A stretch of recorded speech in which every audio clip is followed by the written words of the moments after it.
مشاهدينا الكرام، أهلا بكم. مصلحة الأرصاد الجوية ترتقب لنهار الغد إن شاء الله أجواء مغشاة إلى غائمة بالمناطق الغربية والوسطى مع تساقط الأمطار بالهضاب العليا لتشمل المناطق الساحلية خلال الظهيرة.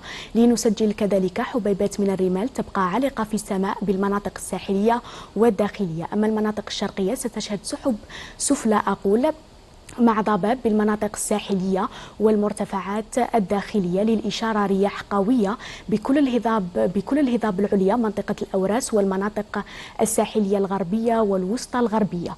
بالنسبة للمناطق الجنوبية أجواء مغشاة مع تساقط الأمطار بالصحراء الوسطى، أقصى الجنوب منطقة الهجار والتاسيلي والجنوب الشرقي. تكون هذه الأمطار رعدية بالصحراء الوسطى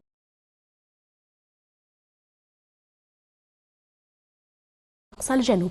لنسجل كذلك رياح قوية نسبيا بجل المناطق الجنوبية مرفوقة بزوابع رملية. درجات الحرارة الدنيا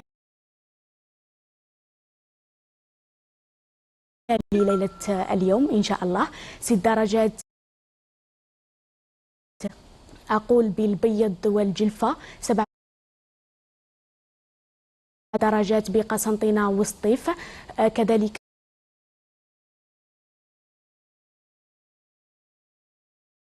13 بالجلفة، 23 بقسنطينة وسطيف. مقاييس تتراوح بين 22 و 24 بالسواحل، 30 درجة بورقلة، إليزي وإنقزام، 32